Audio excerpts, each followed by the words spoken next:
juventude mesmo. E o primeiro grupo a se apresentar traz por tema o título Sociabilidade Juvenis, Mídias e Outras Formas de Controle Social. Vai ser ministrado pelos petianos Celeste, João Paulo e Maiara Gaudêncio. Temos em torno de 45 minutos para cada grupo e eu passo a palavra para vocês.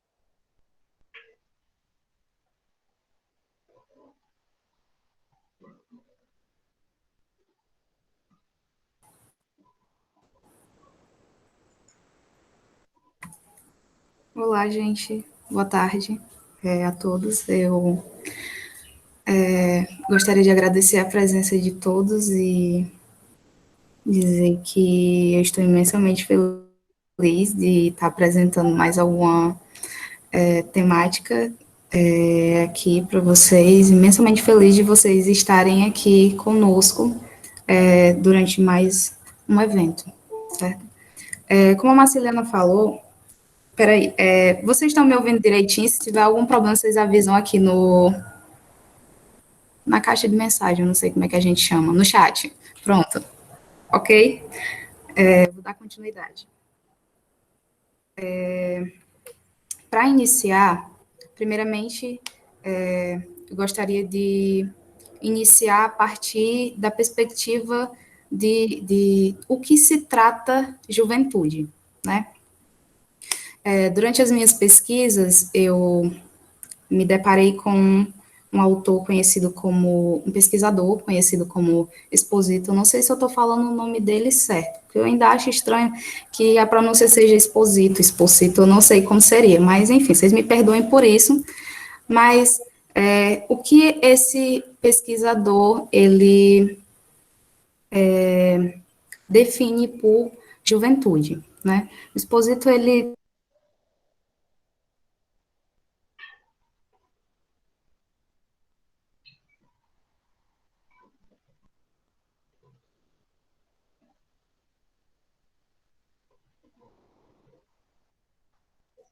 Ela saiu da reunião? Tem um problema. Acho que é algum problema de conexão da internet dela. A internet dela caiu.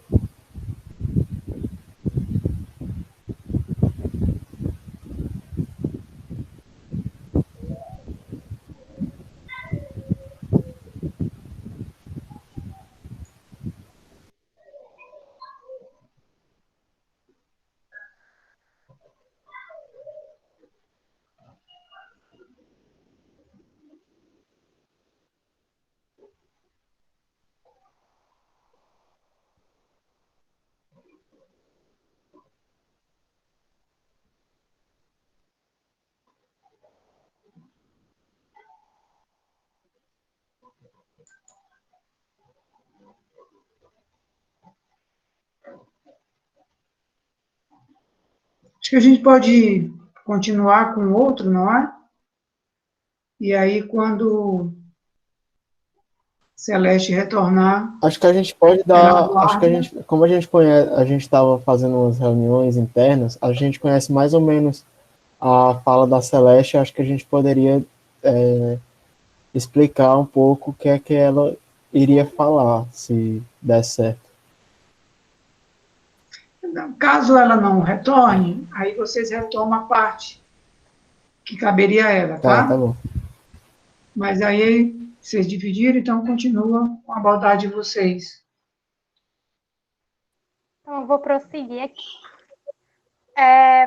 A proposta do nosso seminário, né, é a gente pensar o processo de socialização que os jovens estão inseridos. Então, esses jovens estão inseridos nessa sociedade que ele sofre influência, que ele é afetado. Então, a gente tem que pensar o processo socializador que os jovens estão inseridos como uma negociação contínua, ou seja, a gente tem que pensar a participação do jovem e a relação que eles têm com as instituições de controle, que eles mantêm uma relação intensa de reciprocidade. Então, não tem como a gente pensar esse jovem, essas instituições de controle, de uma maneira individual. Eles se relacionam, eles se afetam entre si. Então, a sociedade atual, são espaços muito plurais e a gente tem uma grande diversidade de constituição mesmo de identidade, né? A formação de múltiplas referências identitárias. Então, esse jovem ele tem acesso a uma realidade muito plural que oferece os meios necessários para ele forjar a identidade dele. E, a partir disso, ele vai formar essa identidade dele a partir da influência que ele sofre, né, que ele recebe de 3 principais instituições, que é, primeiramente, a escola, a família, que são tidas aí como instituições tradicionais, e, mais recentemente, a cultura de massa. Então, a partir da influência que ele recebe dessas 3 instituições, ele vai constituir a identidade dele, a ampla referência de gostos, de como ele se percebe dentro dessa sociedade.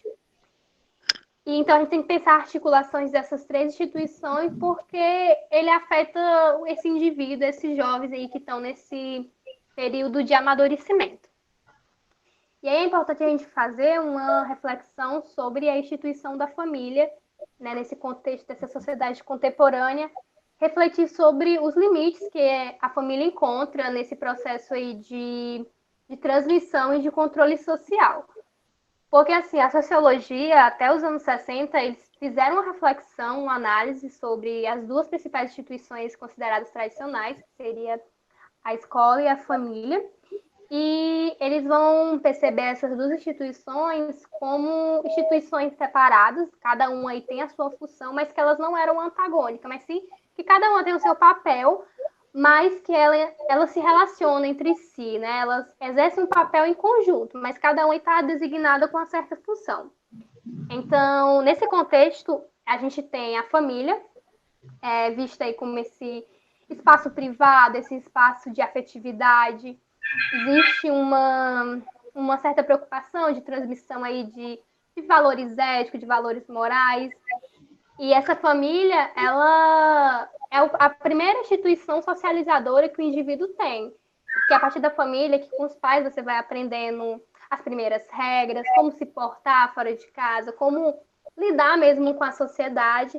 Então, na família, a gente já tem esse primeiro caráter socializador, porque é com os pais, com os tios, com os irmãos que a gente vai aprendendo aí, digamos, essas normas, essas regras.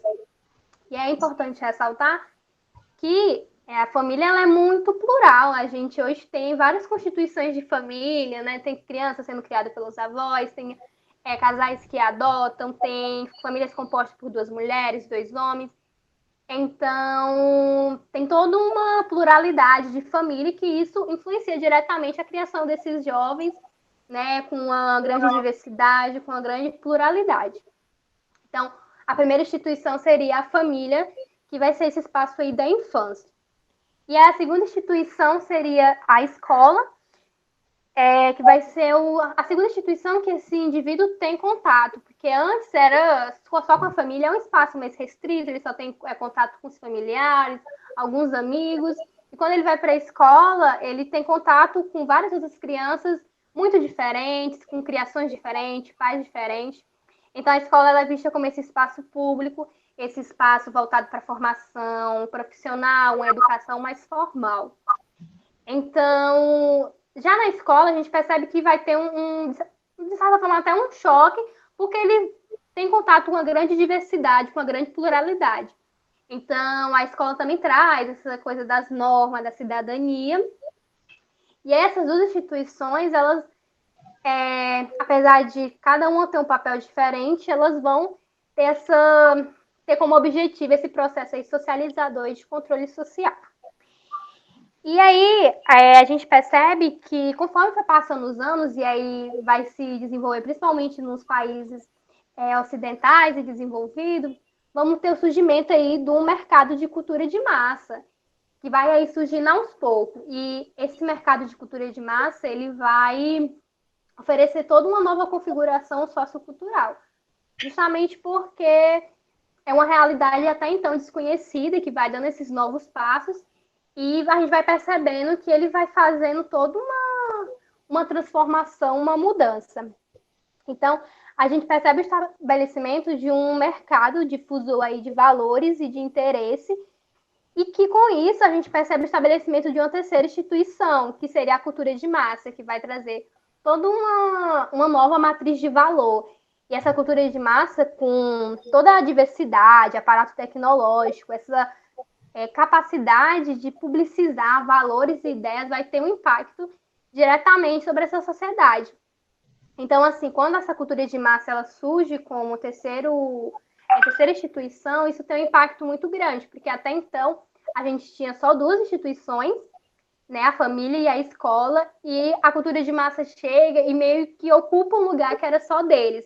Eles não são substituídos, mas ocorre aí uma nova dinâmica entre eles, porque essa autoridade tradicional da família e da escola, ela começa a ser questionada por esses jovens com essa cultura de massa. Porque essa cultura de massa ela vai trazer toda uma diversidade, né? Maneiras de ser, de gosto, de estética, de normas, de regra. Então, a gente vai ter toda uma diversidade que vai fazer com que esse indivíduo ele tenha mais opções, digamos assim, de se perceber nessa sociedade. E que também traz aí um consumo, de consumir, por exemplo, esses grupos juvenis, eles, com essa cultura de massa, é interessante você estar atualizado, você saber qual é a série do momento, qual é o filme do momento, qual é aquilo que está na moda. Então, tudo isso influencia a articulação desses indivíduos. E aí é importante a gente pensar a articulação dessas três instituições, porque também por exemplo, com todo o peso que a gente tem hoje de tecnologia, de internet, de rede social, isso muda também a articulação que a escola tem com os alunos, porque eles vão pensar em maneiras de colocar esses aparatos tecnológicos dentro da realidade do aluno, a articulação com a família é diferente. Porque não tem como a gente pensar uma criação, né, desses jovens, ela não é a mesma do que era uns 30 anos, 40 anos atrás. É uma articulação totalmente diferente. E quando a gente tem essa cultura de massa, ela muda esse contexto, muda a relação desse jovem com a família, muda com a escola. Então, essa cultura de massa, ela traz essas novas normas, novos gostos, mas também traz novas hierarquias, né, o que é considerado ideal, o que é considerado legal, o que não é considerado legal. Então, essa nova articulação, ela mexe muito com a realidade do jovem, que vai se articular aí diante do que está sendo interessante naquela realidade dele. E aí o João Paulo agora vai adentrar falando um pouquinho da cultura de massa. Vamos deixar só a Celeste, né? Ela fazer as considerações dela, que aí eu fecho.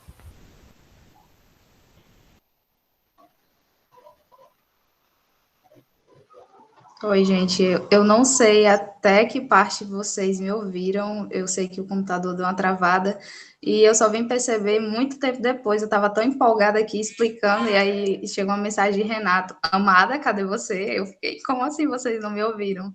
Eu peço desculpas, né? Eu decidi conectar no computador, não sabia que ele iria travar na hora, porque eu queria ver o rosto de vocês. É muito incômodo, porque às vezes você não consegue ver o rosto de todo mundo enquanto você está falando, dá a sensação que você está sozinho, né? Eu espero que não fique sem sentido se eu voltar pro ponto inicial de onde eu estava. Vou tentar aqui fazer um link com a fala da Maiara e deixar um espaço para a entrada da fala do João Paulo, né? Assim, como eu havia começado a explicar, a gente não pode falar de juventude no singular, mas de juventudes no plural, de culturas juvenis no plural. E aí é onde entra essas instituições que a Maiara deu uma pincelada para vocês, essas instituições de controle, né?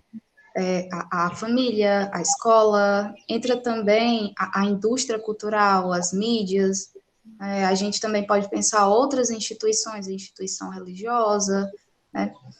Para entender o processo de construção dessas culturas juvenis que são distintas, a gente teria que se propor a pensar todo o contexto social, o contexto histórico, as condições concretas de vida em que esse indivíduo ele está inserido. Dessa forma, a gente iria pensar as esferas políticas, ou seja, pensar a posição, a origem social, a esfera econômica, ou seja, pensar a origem social desse indivíduo, a esfera política, pensar o posicionamento ideológico desse indivíduo, pensar também uma esfera religiosa, pensar se esse indivíduo está inserido dentro de um credo ou não, né? Pensar uma esfera estética, pensar por estética eu estou falando em questões de gostos, e aí a gente pode pensar gostos relacionados a entretenimento e a diversas outras questões, né? E aí também existem inúmeras outras instâncias que poderiam ser pensadas, levadas em consideração para pensar o processo de construção dessas culturas juvenis distintas. Uma vez que o indivíduo ele está inserido dentro de diversas instâncias, dentro de um núcleo familiar, ele está inserido ali dentro do contexto escolar, ele está inserido dentro de um contexto social, e eu estou falando do contexto social mais próximo dele, e agora com o advento da indústria cultural, ele também está inserido, de certa forma, o mundo está inserido nele a partir da indústria cultural, né? Essa influência que a indústria cultural vai exercer sobre ele. Esse indivíduo ele vai passar a se apropriar de um conjunto de crenças, de valores morais, valores étnicos, de visões de mundo, né? Isso de uma rede de significações vigentes dentro de todas essas instâncias. E é a partir daí, desses elementos, dessa socialização que o indivíduo ele vai exercer com essas diversas instâncias, que o indivíduo vai passar a tecer a sua identidade social. Ele vai se referenciar nesse conjunto de relações, né, nesse conjunto de valores éticos que ele vai adquirir, dessas relações sociais que ele vai estabelecer com todas essas instâncias, vai passar a fazer redes de conexões. Por quê? Porque cada uma dessas instâncias, ela possui sentidos, valores étnicos diferentes, né? Então, exatamente por essa perspectiva que o Exposito, como eu tinha falado, ele vai falar que não existe juventude, mas juventudes, num plural. Por quê? Porque a vivência desses indivíduos são diferentes. Porque o indivíduo ele pode estar inserido dentro de mais de um grupo, mas é exatamente por ele estar inserido em grupos diferentes, que é diferente de outro indivíduo que esteja na mesma faixa etária que ele, que está inserido em outros grupos, a forma como ele vai se construir, a forma como ele vai estabelecer essas relações de sociabilidade com o outro, com o espaço social como um todo, ela vai divergir, né? E aí, a mídia, ela tem um papel extremamente importante, porque a partir do advento da mídia, essas relações, como a Mayara falou, elas vão mudar. Existe uma relação desse indivíduo com essas instituições, isso eu estou falando da instituição familiar, da instituição escolar, que era diferente e que ela vai começar a se modificar a partir do surgimento dessa cultura de massa, né? Eu vou passar a minha fala para o João Paulo, eu acho que até que eu acabo não fazendo confusão.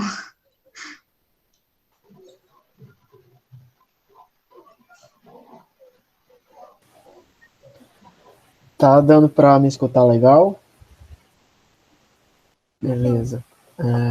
Bem, primeiro, boa tarde a todos e a todas. Eu vou ficar aqui com a fala final do meu grupo.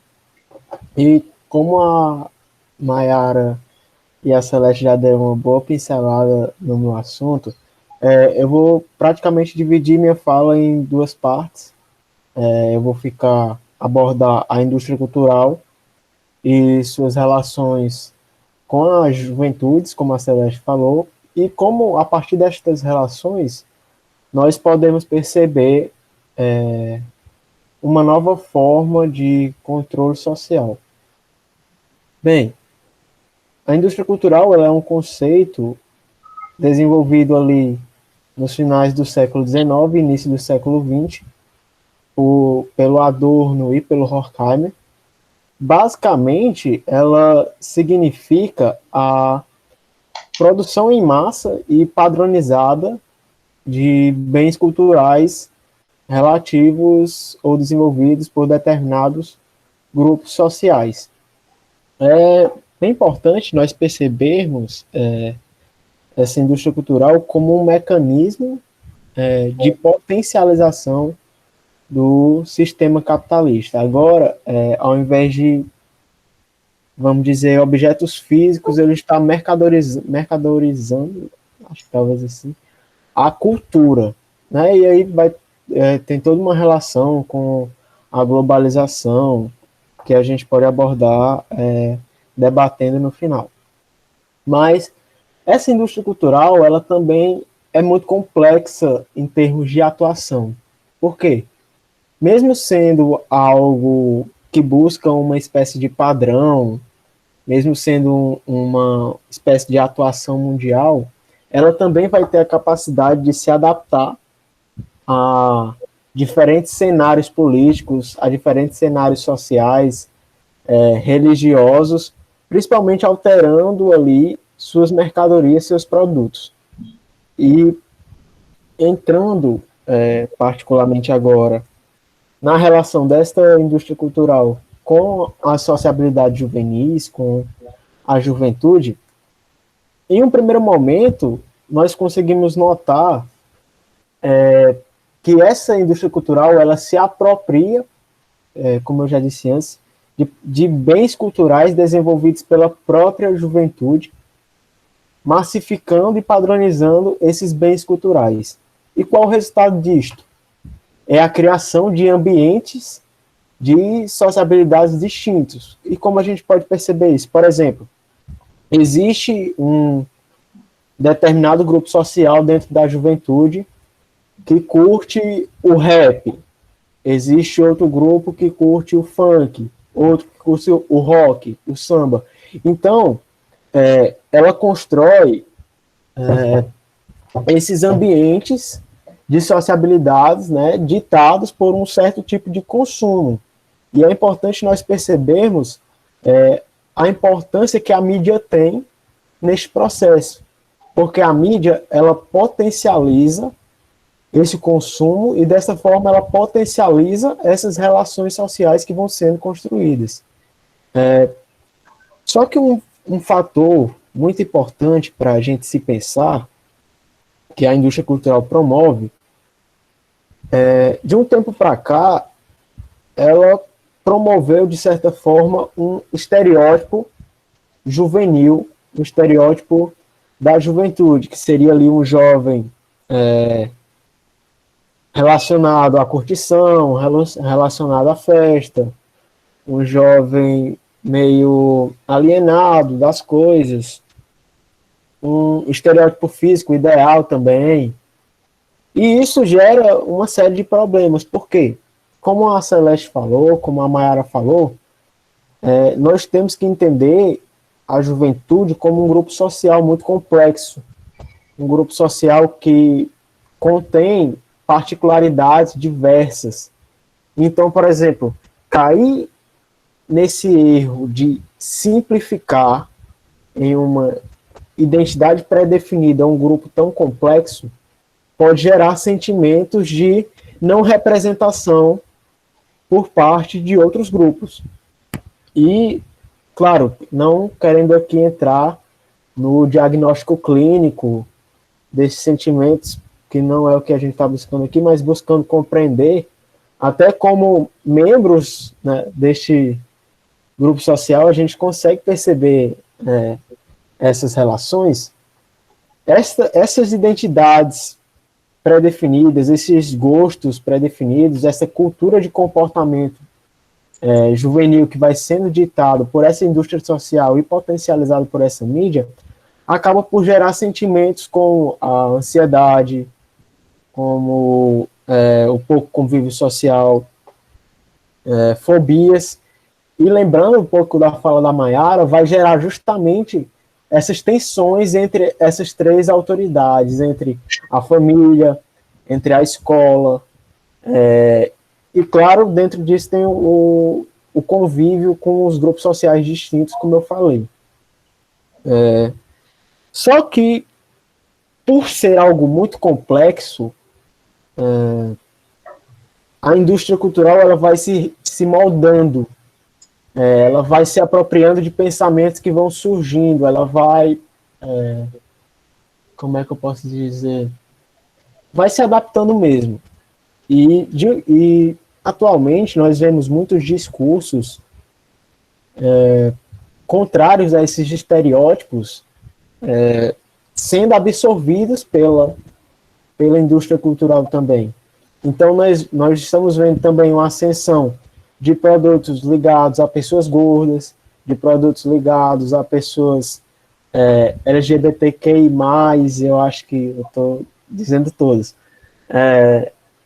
E frente a um discurso antigo, quer dizer, talvez não antigo, mas um discurso que havia de uma identidade simplificadora deste grupo jovem. Então, ao mesmo tempo em que ela ainda continua com um tipo de discurso, ela já absorve outros pensamentos que estão justamente surgindo da mesma juventude que não se sente representada nesse discurso. Então é bem importante a gente pensar essa complexidade de relações, de sentimentos, de tensões dentro deste complexo mundo jovem, né? Então, sempre pensar a potencialização da mídia nestes quesitos, o que os jovens estão consumindo ali, principalmente nas redes sociais, que tem uma importância preponderante neste fator, né? Redes sociais que estão ali promovendo essas particularidades, as pessoas estão se expondo, estão expondo seus pensamentos, expondo suas tensões, suas relações, né? Então, perceber as redes sociais como um fator decisivo neste processo de sociabilidade juvenil também é fundamental. Eu acho que... só queria fazer só um parênteses, né? A partir assim, do que o João Paulo falou, que também a gente tem que pensar, como ele disse, esse espaço plural da juventude, né? Porque não tem como, a gente também, como futuros professores, não tem como a gente pensar que todos os indivíduos ali, eles têm a mesma realidade, né? A gente tem, por exemplo, alunos jovens que já estão se tornando mães, muitas vezes mãe solo, porque muitas vezes os pais não assumem. Então, por exemplo, seja uma realidade diferente que muda totalmente a dinâmica de uma menina, né, uma jovem, que, sei lá, com 16, 17 anos, ela se torna mãe. Ou a realidade de alunos que cedo eles têm que adentrar no mercado de trabalho. Então, assim, cada indivíduo ali, ele tem uma realidade diferente, né? E esses só são alguns deles. Então, não dá para a gente abarcar todos esses jovens na mesma realidade, né? A juventude, ela é muito plural. Então, a gente, por exemplo, quando entra dentro de uma sala de aula, a gente tem... Cada aluno daquele ali, ele vem com uma realidade diferente, ele vem com um pensamento diferente, né? Muitos têm muitos problemas familiares, e que tudo isso afeta a dinâmica que é construída dentro da sala de aula. Então, não dá para, por exemplo, a gente cobrar que todos sejam iguais e que eles têm que ter o mesmo rendimento, que eles têm que ser nota 10, porque tudo isso muda a dinâmica do aluno, né? Cada um ali é singular. E é muito importante isso que o João Paulo citou, por exemplo, da internet. Como hoje a internet ela influencia diretamente essa difusão da cultura de massa e do consumismo, porque atualmente a gente tem uma mudança tão grande, principalmente com o Instagram. O Instagram se consolidou como uma rede social de publicidade. A gente tem os digitais influencers, blogueiras e blogueiros que se estabeleceram, né, se tornaram o trabalho deles, e eles estão ali, ó, divulgando, olha, você precisa desse perfume, você precisa desse produto, e ele é bom. E a gente está lá consumindo, esses digitais influencers têm milhões de seguidores, que todo dia eles têm um monte de visualizações nos stories deles. Então, tipo assim, a gente está consumindo e a gente, isso aqui é legal, vamos ter esse estilo de vida, vamos comprar isso. Sem que, às vezes, necessariamente, a gente, às vezes, nem precisa e nem quer. Mas a gente está sendo bombardeado com todas essas informações, essas propagandas, e a gente consome, porque, de alguma forma, coloca na nossa cabeça que a gente precisa, que a gente quer. Então, eu acho que a gente pensar essas redes sociais atualmente, principalmente o Instagram, como um difusor de publicidade, de consumismo, e que os jovens estão lá, eles estão ali comentando, estão curtindo, estão consumindo aí todo esse conteúdo e todo mundo está consumindo, né? É muito diferente da propaganda, por exemplo, que é difundida na televisão, porque é uma coisa mais impessoal. Ali não, a pessoa liga o celular, grava um vídeo, assim, de uma maneira assim, como se ela fosse sua amiga e estivesse dando ali um conselho do que você consumir. E tipo assim, a gente consome mesmo, a gente tá vendo ali, ela coloca o link da loja, a gente já tá vendo os preços, já tá comentando, e a gente tá consumindo loucamente tudo isso sem necessariamente questionar se a gente quer aquilo. E essas marcas, elas se apropriam desse certo discurso, como o João Paulo falou, por exemplo, o movimento LGBTQI+. Quando é o dia do orgulho LGBT, todas as marcas elas estão lá, né, dizendo que apoia e tal. Mas será que é só para vender? Porque eles estão lançando blusinhas, estão lançando bolsas com símbolo, com o arco-íris. Mas será que de fato, no resto do ano, eles estão de fato fazendo algo para mudanças? Ou eles só estão para esse capitalismo, para a gente consumir? Porque a gente consome. Se de fato tem algum impacto assim, estrutural, por exemplo, consumir aquelas blusinhas de feminismo, girl power. Não sei se até que ponto isso tem uma mudança estrutural, mas a gente consome, a gente compra. Então, assim, é como essas lojas que teve todo esse movimento aí, Vidas Pretas Importa. E aí todo mundo compartilhou aquele quadradozinho preto. Nossa, somos, né, antirracista, antifascista. Mas aí quando a gente vai ver essas marcas, vamos ver com o corpo ali dos trabalhadores. É só gente branca, eles não contratam as pessoas pretas para trabalhar. Então, tipo assim, eles se apropriam desse discurso, dizem que somos antirracistas, estamos aí pela causa, mas a gente tem que ver se na prática isso é colocado em questão, porque a gente vê as fotos dos funcionários, tem 100 funcionários, 99 é branco. Que impacto é esse que eles têm na estrutura? Só estão ali para vender esse discurso, né? Porque a gente sabe que hoje os movimentos sociais estão cada vez mais ganhando espaço e a gente sabe que as marcas, elas meio que estão sendo refém nessas redes sociais. Porque se tu não se posiciona, isso já quer dizer um posicionamento, principalmente político. Então, de certa forma, eles perdem contrato, eles perdem audiência, eles perdem clientes. Então, acho que é importante a gente refletir como que essas marcas elas se apropriam desses movimentos, desses estilos de vida. É interessante a gente pensar um pouco sobre isso. Acho que é algo importante que a Mayara falou e um dos aspectos bem interessantes de se pensar a indústria cultural é que ela promove uma espécie de juvenilização da vida, como fala o grupo. Por exemplo, para você ser jovem, você tem que consumir tal produto, você tem que estar antenado com tal situação da sociedade. E, por exemplo, isso vai criando um sentimento de necessidade de consumo. Por exemplo, você quer estar com... Vamos lá, eu hipoteticamente estou com 50 anos, mas quero parecer mais novo. Eu vou comprar o que a mídia está me dizendo que eu tenho que comprar para parecer mais novo, entendeu? Então, promove essa juvenilização da vida, essa cultura de comportamento, que tem que ser um comportamento jovem, né? Então, é bem importante também da gente perceber essas questões.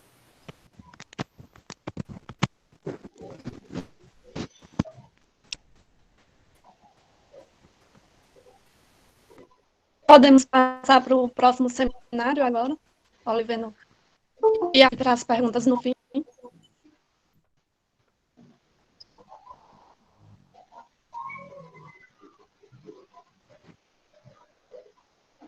Então, lembrando que quem tiver alguma pergunta, no fim a gente vai abrir para debate, só é colocar no chat o nome.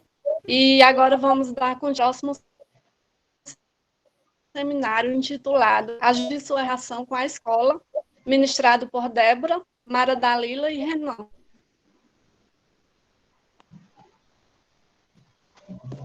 Boa tarde, pessoal. Vocês estão me escutando? Sim. Sim. Então, dando continuidade, eu gostaria de começar frisando essa coisa que a Maiara, né, o João Paulo e a Celeste já tinham falado antes, que essa ideia de que a juventude ela é uma categoria social, histórica, que ela muda com o passar do tempo. Então, ser jovem acontece de forma múltipla, variada. As pessoas vivenciam esse momento da vida de maneiras diferentes, por motivos sociais, econômicos, diferenças regionais, culturais, pela raça, né, pelo gênero, pela subjetividade de cada pessoa mesmo, né, os conflitos que acontecem entre as gerações, são fatores que a gente pode trazer para falar dessa multiplicidade, né, de ser adolescente, de ser jovem.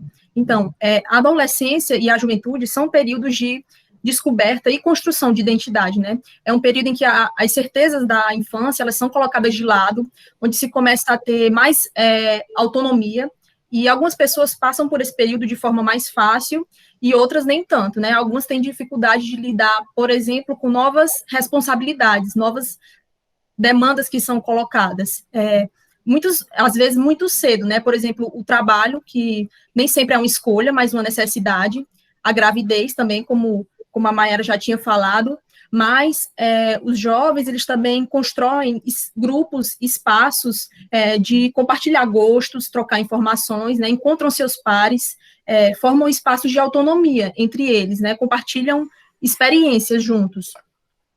E os espaços educativos, como o Maiara também tinha falado, são vários, né, para além da escola, essa vigilância, né, que vem com as suas preferências, com seus valores.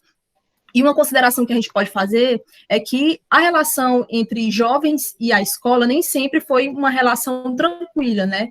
Existem discursos negativos quanto a essa relação na contemporaneidade, de que os jovens não gostam dos gestores da escola, não gostam, por exemplo, dos professores, não dão devido valor à educação, porque estariam dominados pela TV, pela internet, pelas redes sociais, ou que estariam marcados pela violência demais e não dão atenção à educação.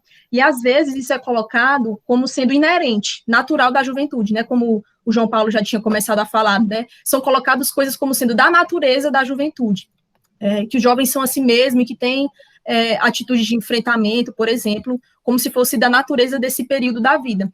Então, a gente se pergunta, se a juventude é plural, diversa, como a gente pode dizer que determinado comportamento ele é natural? Então, a gente vai trazer algumas reflexões que são contrárias a essa ideia. Por isso, também é preciso ouvir esses sujeitos, né? O que as pessoas que estão nesse grupo, eles têm a dizer, né? Inclusive, a gente quer que, no final, vocês tragam as suas experiências de juventude, né? As suas experiências na escola, se tiver algum professor aí do ensino básico que também quiser falar, para a gente pensar em que lugar a escola e a educação ocupam na vida dos jovens. Porque é importante também com a sua relação com os amigos, né, com o lazer, com o mundo do trabalho, os seus modos de ser, de viver, como os jovens se educam, como eles são educados nessa sociedade que mudou nas últimas décadas, e as práticas sociais que os jovens desenvolvem na sua inserção desses processos educacionais, e por que os jovens criam sentidos e motivações diferentes para estarem na escola, né? É importante refletir isso também na sociedade brasileira, em que contexto os jovens vivem, que os jovens transitam, se existe alguma marca da condição juvenil da sociedade brasileira, que marcas são essas? Elas impactam na vida da escola, né, na sociabilização na escola. Então, segundo o Alberto Melucci, que foi um dos autores que a gente leu, ele vai dizer que nós vivemos numa sociedade que ela é complexa, onde as experiências sociais, elas são, as experiências sociais individuais, elas são múltiplas, e as mudanças, elas estão acontecendo de forma rápida, e as novas gerações dos anos 2000 até aqui, elas têm mais acesso a bens culturais, têm mais acesso às redes sociais, e, segundo esse mesmo autor, isso dá uma certa fluidez à juventude, uma capacidade de transitar por espaços diferentes e uma certa plasticidade na identidade, né? Acho que foi a Celeste que já tinha falado sobre isso. E essas também são gerações que têm mais acesso à escola que os seus pais. A gente pode trazer também como houve as reformas educacionais a partir da década de 90, para a universalização do ensino fundamental, do ensino médio e também do ensino superior, né? Então, famílias que até então não tinham acesso ao ensino superior, agora têm esse acesso, né? Eu acho que todo mundo conhece alguém que é o primeiro da família a chegar à faculdade, por exemplo. E essas mudanças, né, essas reformas, elas foram muito ancoradas na ideia da educação como um capital social, né, um capital para o desenvolvimento, né, um passaporte para um futuro melhor. Então, jovens de camadas populares, trabalhadores, negros, passaram a compor o cenário da sala de aula no ensino médio e começaram a prolongar a sua passagem no ensino de uma forma geral, né? E isso traz novos elementos que antes não estavam presentes na escola. E aí os professores, eles podem ser confrontados com novos perfis de alunos, né? Porque tem outras vivências, outras culturas, outras práticas, e nem sempre a escola vai estar preparada para dialogar com esses alunos. Muitas vezes se parte da ideia de um aluno ideal, né? A ideia de um aluno que tem uma identidade de estudante, que introjetou, digamos, o ofício de ser aluno, que lida bem com as regras, com as normas, né? E acontece também das instituições, né, escolares, muitas vezes estarem em condições precárias, né? De professores, de falta de item básico, né, condições estruturais mesmo. E como esperar que os jovens, eles valorizem a educação que não está sendo valorizada? Como dar prosseguimento aos estudos, disputar uma vaga na universidade, pensar também como essa precariedade, ela afeta, estimula, desestimula os projetos de vida, os planos, né, as demandas dos jovens, para além do imediatismo, para além do tempo presente, como estimular a ter planos com base na educação, no conhecimento escolar, se muitas vezes a escola é tida como um processo, digamos, obrigatório, a ser cumprido e não atende de forma plena as demandas, né, os anseios que são colocados pelos jovens. Então, a gente pode questionar essa inserção, né, essa ampliação do ensino básico, por exemplo. Que ideia de massificação da educação é essa? Né? E se é uma educação que está trazendo uma formação humana, uma inserção dos jovens, das demandas dos jovens, onde as vivências e as experiências elas estão ali para atender de forma mais plena os jovens, e se a escola está preocupada com números, avaliações externas, por exemplo, ou se ela está ali realmente para atender essas demandas, né? Como se motivar para essa escola, né? E como a escola também está recebendo os jovens. Né? Essas são algumas questões iniciais. Pode continuar, Renan. Pronto, eu vou projetar aqui o slide.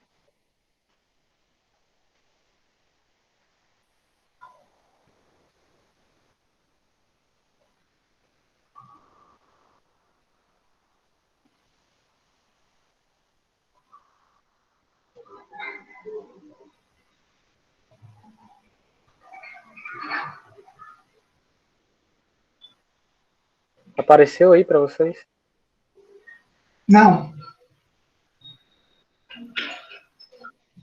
Acho que agora está aparecendo. Ok, Renan. Pronto.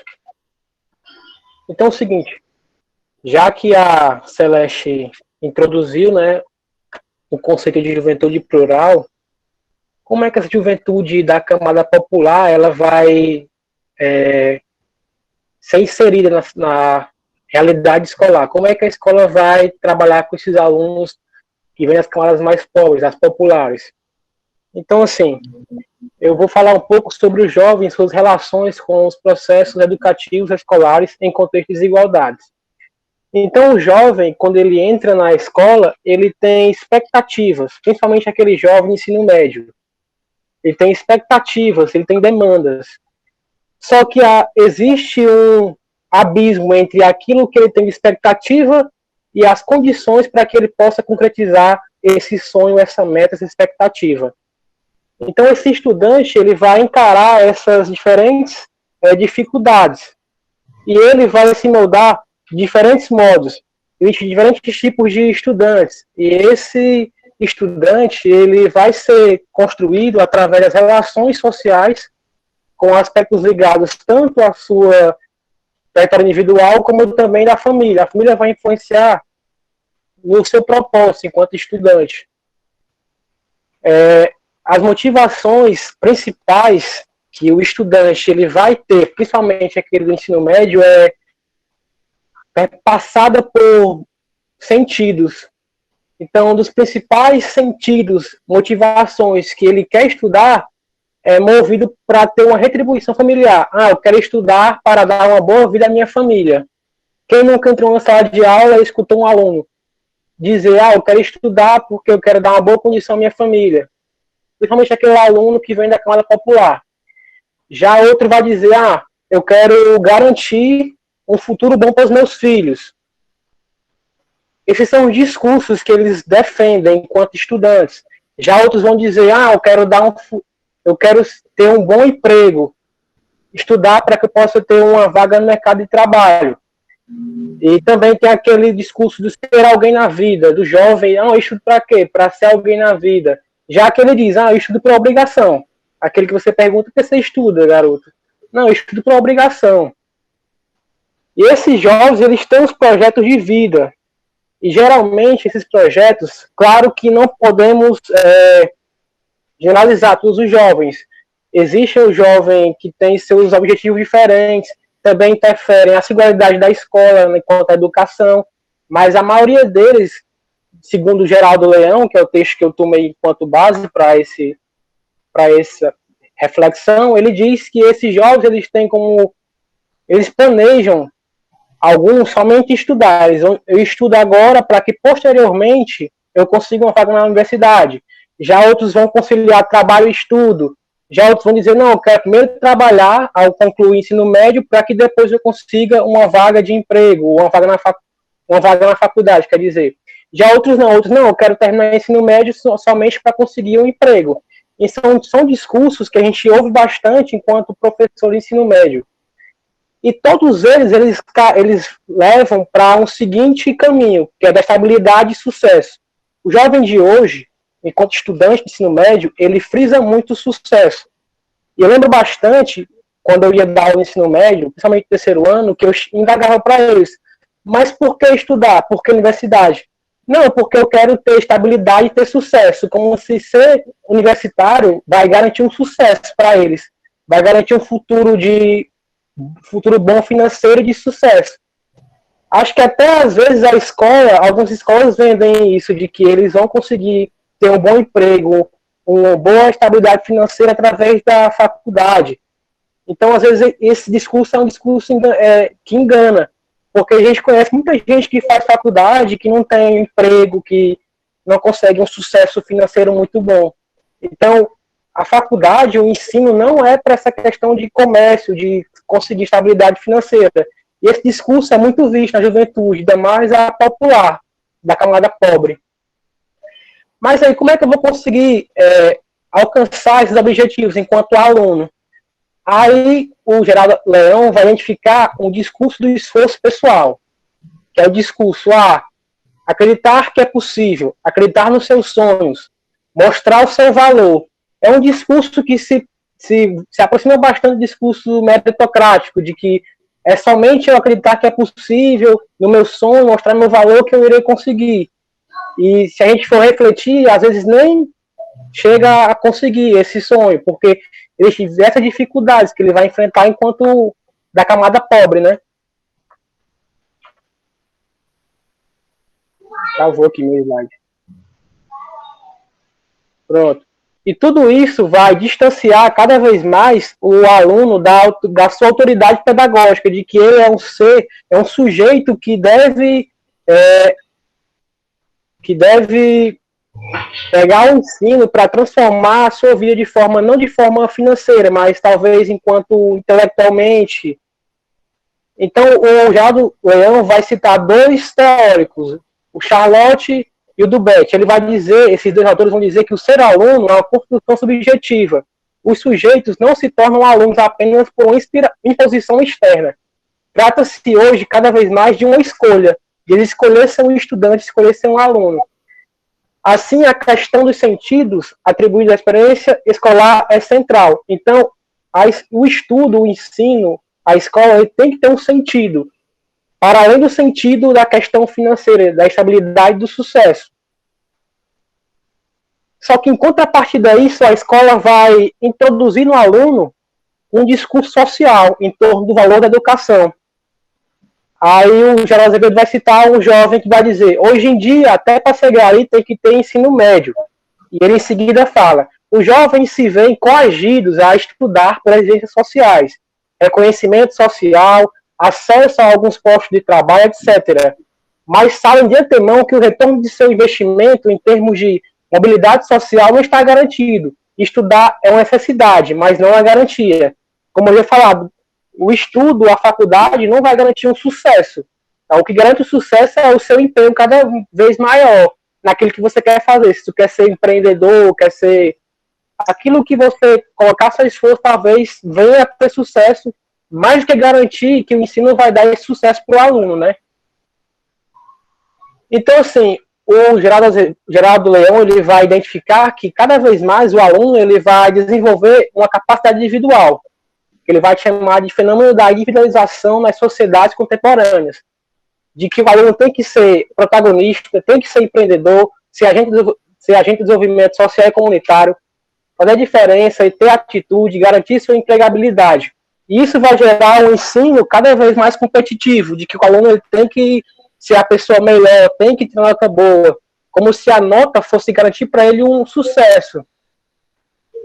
Aí ele vai citar, segundo Martuscelli, numa sociedade em que as trajetórias sociais se individualizaram, as pessoas são submetidas a diferentes provas, seja escolar, profissional, familiar, amorosa, sexual, da sociabilidade, etc. Cada sucesso ou fracasso nesses diversos âmbitos da vida social é imputado ao indivíduo. É o fracasso ou o sucesso da pessoa.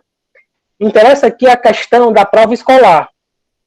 No plano da educação, os sujeitos devem zelar pela sua educabilidade.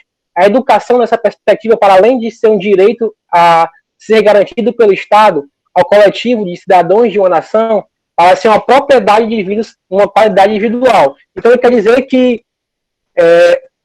o aluno, às vezes, quando ele fracassa enquanto notas, e quando ele tira nota baixa, ele se sente uma pessoa vencida na vida. Ele fica totalmente derrotado, ele acha que não é capaz. Então, essa educação que ele critica, o Geraldo Leão, para o popular, vai gerar toda essa questão deles se acharem fracassados, de que eles não vão conseguir sobreviver, ter sucesso, segundo ele, na vida. Então, para finalizar a reflexão do Geraldo Leão, ele diz que a escola cada vez mais precisa desenvolver projetos que possam auxiliar de forma financeira os alunos, para que eles possam ter bolsas para continuar no estudo, porque ele identifica que vai haver muita evasão escolar, muitas vezes por questão de ter que trabalhar, sustentar a família, ter filhos, ou até mesmo ele vai identificar que alguns alunos vão sair da escola porque nem tem motivo de porquê, mas que o seu sentido de vida não condiz com o sentido que a escola quer dar para ele, esse sentido cada vez mais de comércio, capitalista, de que ele tem que ter sucesso. Então isso não vai condizer com aquilo que ele quer ser, que ele quer fazer enquanto indivíduo, enquanto sujeito. Então muitos vão sair da escola porque não se identificam com o sentido da escola, aquele sentido que a escola vai dar ao ensino e à educação. Então identifica que a escola deve cada vez mais identificar esse aluno, que é plural, e ver o que faz sentido para ele na vida. Não somente imputar de obrigar o aluno a querer estudar, mas sim que esse estudo tenha um sentido para ele, um sentido para além do sucesso e da estabilidade financeira. Então é isso, as reflexões que o Geraldo Leão traz sobre esses alunos da rede popular. Mara, vontade. Boa tarde, pessoal. Dando continuidade ao que os meninos estavam falando, né, sobre essa relação do aluno, né, do jovem com a escola. Eu vou apresentar aqui, eu só pedir que vocês esperem um minutinho, por favor.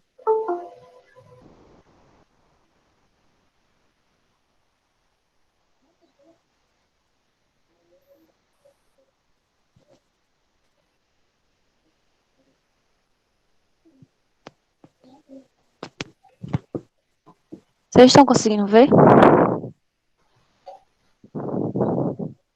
Sim, Mara. Sim. Pronto.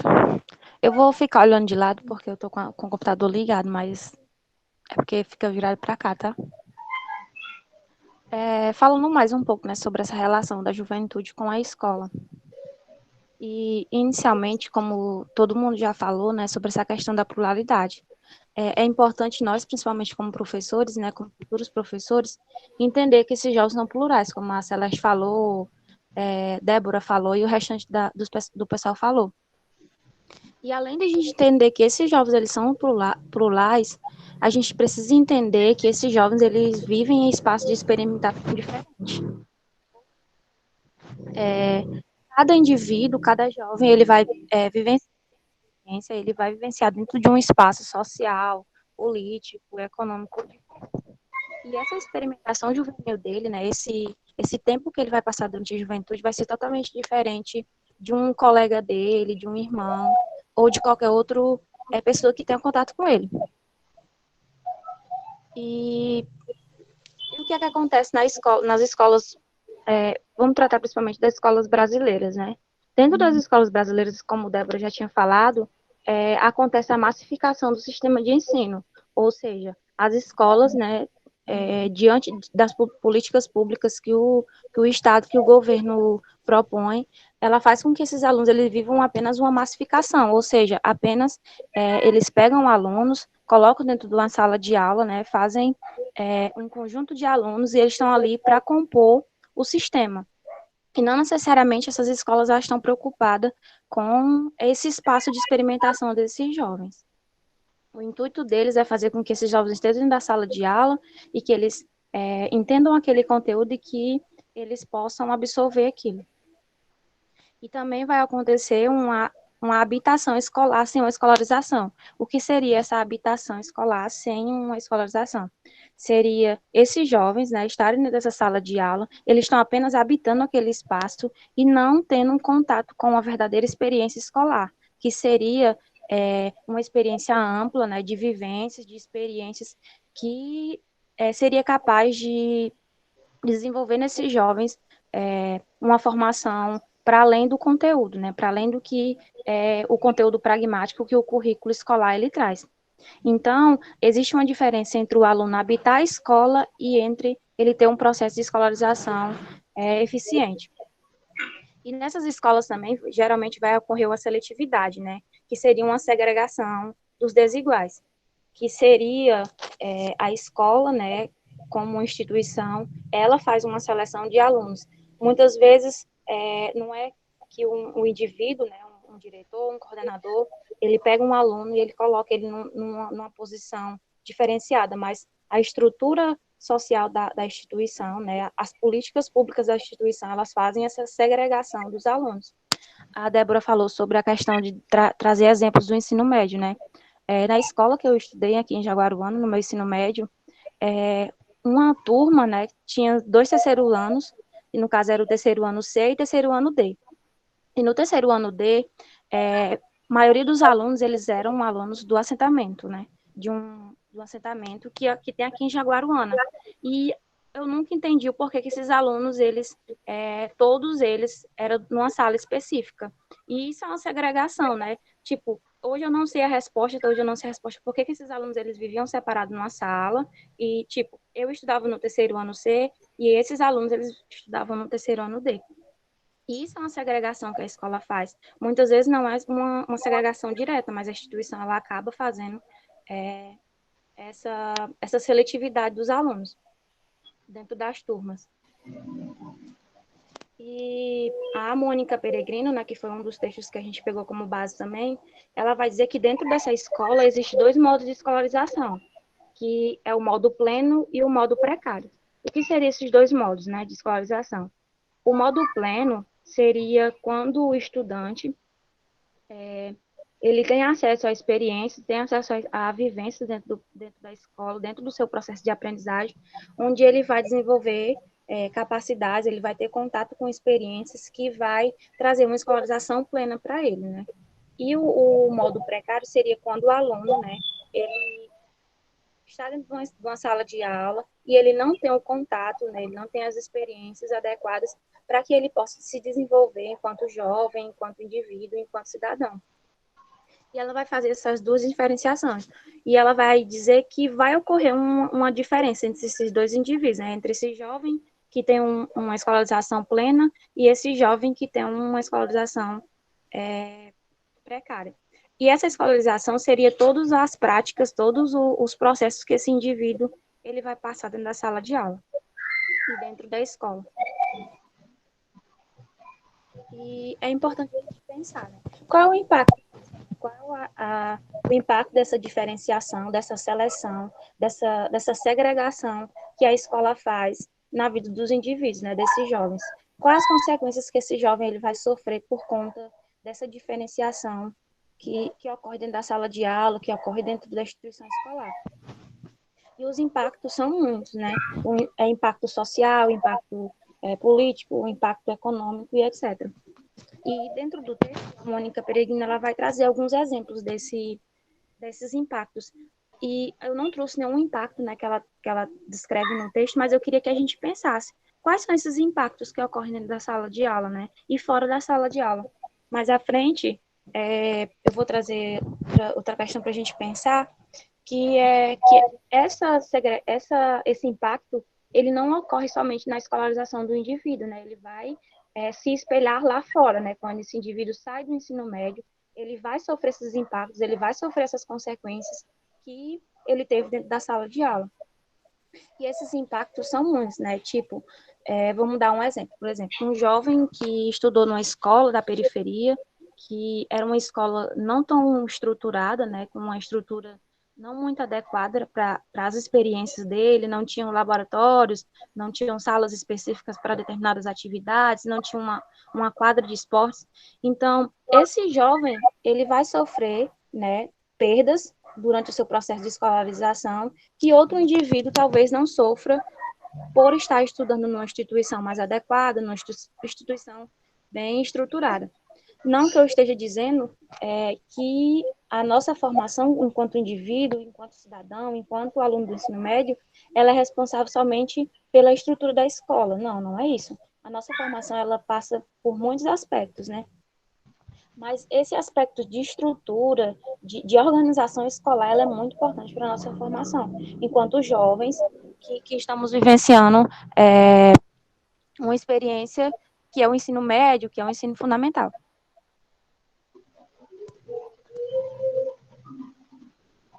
Tá travando o slide aí? Ou tá passando direitinho? Ok. Pronto. E o que é preciso fazer, né?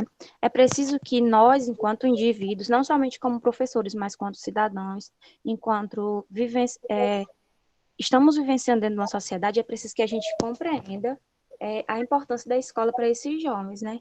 E essa importância dessa escola não é somente enquanto o indivíduo está lá na escola, não é somente enquanto ele está vivenciando os 9 anos de ensino fundamental e os 3 anos de ensino médio, não.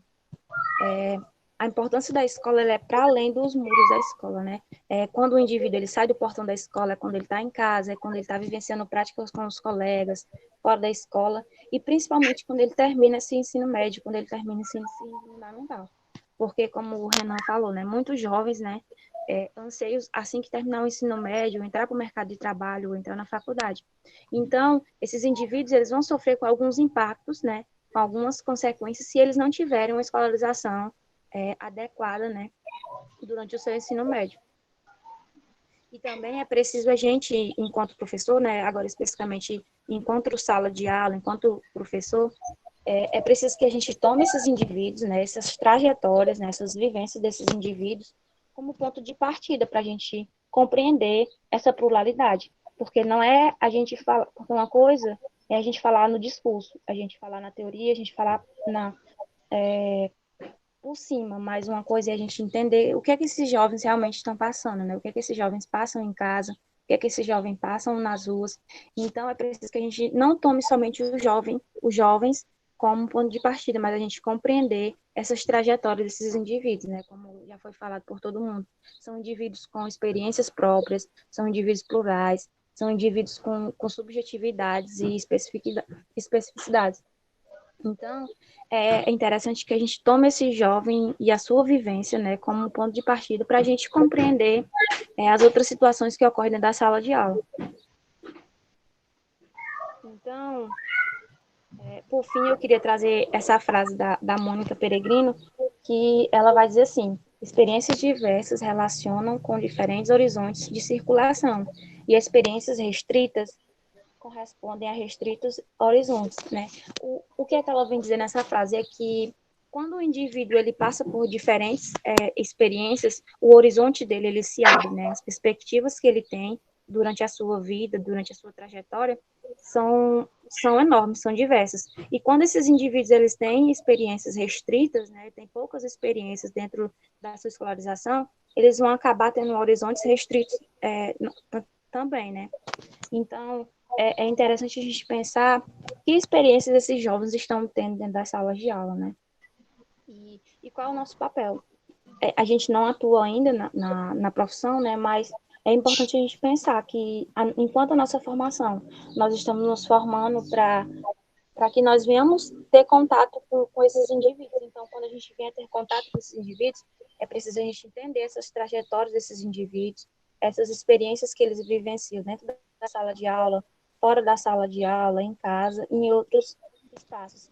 E que a gente possa que a gente possa ajudar nesses processos de experiência, né, para que a gente possa fazer com que esses indivíduos eles tenham contato com esses novos horizontes que pode se abrir a partir da educação, que pode se abrir a partir de uma boa escolarização. E é isso. Eu falei muito rápido.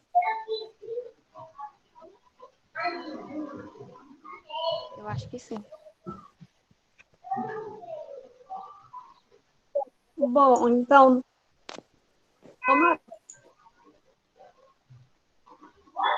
dando continuidade, eu queria parabenizar as duas aquelas muito pertinentes, temáticas, e alguém gostaria de fazer alguma pergunta, alguma consideração?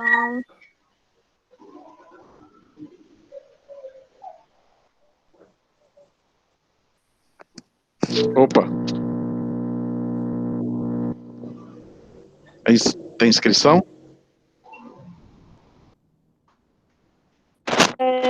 Tem inscrição? Matheus se inscreveu aqui.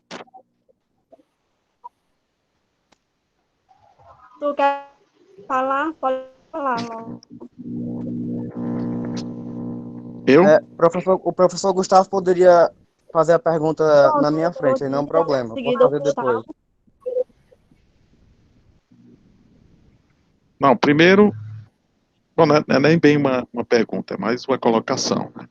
Parabenizar o PET por ter oportunizado esse momento, né? É importante a gente ver os alunos discutindo problemas e questões ligadas ao ensino, à educação, à juventude, né?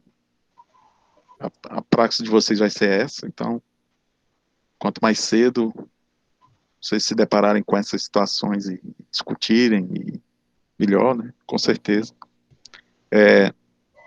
Infelizmente, a gente nota que pelo número dos alunos, né, na reunião. Não é uma coisa que apeteça ainda a um grande número de licenciandos aí, como vocês, mas aos poucos essa realidade vai sendo mudada. Parabenizar as falas. Infelizmente, eu, quando entrei, já estava na metade da fala da Maiara, né, mas peguei da Maiara para frente. Estou vendo aí muita gente que eu tive o prazer de acompanhar mais de perto e que a gente nota um claro desenvolvimento. Isso aí se deve muito ao trabalho de grupo, certamente a coordenação, a tutoria do nosso colega Olivenor, que com certeza vai enriquecer profundamente a existência aí de vocês no curso. Dizer que esse tópico específico, que é a juventude, todas essas questões que foram abordadas aí, elas são essenciais para a gente formar um educador, que aí remete um pouco à discussão daquela outra fala do episódio anterior, né, Olivenor? De um educador que, de fato, seja alguém que tenha uma posição de não isolacionista, mas uma posição de entender o seu papel dentro da sala de aula, que não é o mesmo do estudante, obviamente, mas que tenha a capacidade de se colocar nessas diversas posições que existem, que são fruto da realidade de classe, que são fruto da realidade de gênero, que são fruto de uma série de outras diversas configurações que moldam hoje a juventude, que formam quem nós somos, né, de uma forma mais coletiva, e que nós, enquanto educadores, vocês aí, enquanto futuros professores, teremos que ter essa sensibilidade de perceber essas nuances, né? E eu digo que no período em que fui professor no médio e fundamental, e no período que, estando aí na universidade, acompanhava os alunos nas disciplinas de prática, eu cheguei assim, a ver situações extremamente complexas, né, de professores, de colegas de trabalho, na época que era professor do ensino médio, e depois de professores que a gente acompanhava de alguma forma, que não conseguem se colocar na posição do outro, não conseguem ter empatia. E se você não tem a empatia, você está meio caminho andado para dar errado, enquanto professor. Enquanto professor, a gente, claro que é complicado você desenvolver uma empatia com 40 alunos em cada turma. O sistema, o próprio modelo do nosso sistema educativo, ele impede que o professor tenha essa possibilidade, porque são 2 aulas, você tem ali um contato mínimo com os alunos, tem que tratar um tema, tem essa produtividade que se exige hoje, sobretudo aí a partir dos anos 90, quando essa coisa dos resultados, das avaliações externas se impôs na educação, então os professores ficaram todos neurotizados, né, todo mundo querendo resultado, e perde-se algo que é fundamental no processo educativo. Renan falou aí desses tópicos que o Leão trabalha, e em nenhum deles você vê o aluno dizendo que tem como principal motivação de estar estudando a sua formação pessoal, a sua formação enquanto ser humano, enquanto indivíduo. Não, a minha preocupação é me encaixar no mercado de trabalho, a minha preocupação é atender às expectativas dos pais, a minha perspectiva é ter uma vida melhor do que meus pais têm, quer dizer, são imposições que foram colocadas a partir de um determinado momento sobre a educação, que de alguma forma sempre existiram, mas hoje são potencializadas por essa ideia de que a educação tem que produzir para o mercado. A educação tem que produzir pessoas para serem bem-sucedidas, pessoas para terem sucesso no sentido profissional. Quando, na realidade, a educação tem que formar gente boa, boas pessoas com afinidade com os outros, pessoas com percepção social, pessoas com sensibilidade, né? E pessoas que tenham curiosidade. Aí entra a questão do conhecimento específico de história, de geografia, de ciência, de física, química, quer dizer, que tenha curiosidade para com as coisas, tenha curiosidade para com a existência. Então, assim, foi riquíssimo a fala aí de vocês, porque demonstra que vocês estão trilhando um percurso que é importante, que é de entender o espaço em que vocês atuarão e os problemas que existem nesse espaço, sobretudo hoje, né? Com certeza da época, há, sei lá, 12, 13 anos atrás que eu deixei de ensinar o ensino médio hoje, certamente é completamente diferente do que era na época em que eu estava atuando, porque as mudanças também são num ritmo, não na velocidade, hoje desconcertante, né? A gente não consegue acompanhar as mudanças nessa coisa da cultura, nessa coisa da produção cultural e dos gostos. Então, é tudo muito novo, é tudo muito rápido. Mas é o primeiro passo que vocês estão dando. Então, parabéns por essa discussão, por esse debate, parabéns ao Olivenor por ter proposto esse tema, ou se não, se tivesse partido de vocês por ter organizado esse processo todo e desenvolvido em vocês essa curiosidade, né? Eu espero que todos vocês deem uma sequência nessas, porque é uma área de estudo, viu, pessoal? Uma área de estudo rica, tá certo? Que a gente, claro, às vezes dentro da história a gente está mais bitolado em estudar especificamente a história, mas é uma área riquíssima de estudo, essa que vocês estão enveredando aí nessas discussões. Então, parabéns a todos e saudades aí de vocês todos, do sotaque, esse sotaque aí é demais. Ô, Matheus, por gentileza, só um esclarecimento para o professor Gustavo e já te passo a palavra, tá? Gustavo, na verdade, querido, primeiro agradecer as suas colocações, já volto a ela na minha inscrição, tá? Mas esclarecer que é um seminário maior, que tem como título, né, Juventude, Sentimentos e Emoções. Esse seminário, Juventude, Sentimentos e Emoções, ele foi, por assim dizer, aberto com uma live com o professor Newton Souza, que você conhece muito bem também, né, que abordou exatamente a temática central do seminário. E estamos agora desdobrando essa temática central em 4 outros seminários, né? Então, dentro do seminário Juventude, Sentimentos e Emoções, nós temos 4 seminários, né, de temáticas mais específicas. 2 abordadas hoje e as outras 2 semana que vem. Ok? Matheus, por gentileza. Oi, pessoal, boa tarde. Quero parabenizar o Grupo PET pelas discussões que são bem pertinentes, não só no âmbito acadêmico, mas também no âmbito social, né? São discussões que são muito ricas para nós que somos alunos. Mas, assim, eu acho que a minha pergunta se encaixa na fala da Mara, né? Que a Mara falou de uma seleção ou seletividade. Eu tenho uma experiência na minha escola, no ensino médio, a minha escola tinha algumas salas piloto. O que seriam essas salas pilotos, né? Eles selecionavam os melhores alunos, aqueles que tinham o melhor desempenho, e colocavam nessa sala. Isso sempre eu não fazia parte da sala piloto, claro. Mas isso sempre me intrigou bastante. O porquê que o ensino não é igual para todos, né? O porquê que todos, porque assim, nessa sala piloto eles colocavam professores mais experientes, professores que tinham uma bagagem de ensino maior. Então isso me entregava bastante, né? Então eu queria perguntar para vocês, como vocês pode responder a Mara ou os meninos tudinho, sem nenhum problema.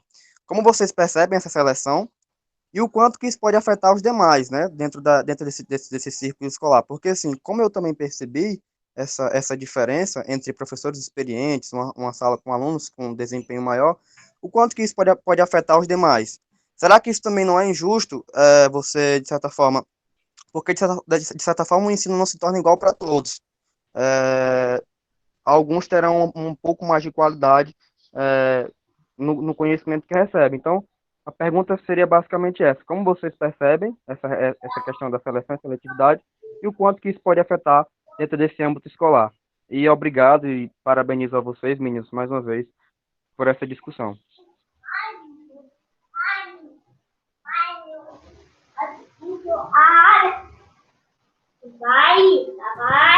Quem vai falar?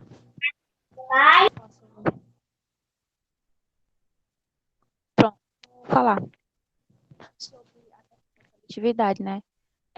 Acho que é muito específico. Acho que, como eu nunca tive experiência como professora, eu não sei exatamente como é que funciona, mas é possível a gente ver todas as instituições, né? Não somente a instituição escolar, mas toda instituição, ela tem uma seletividade. Ela não pode ser direta, né? Mas ela ocorre.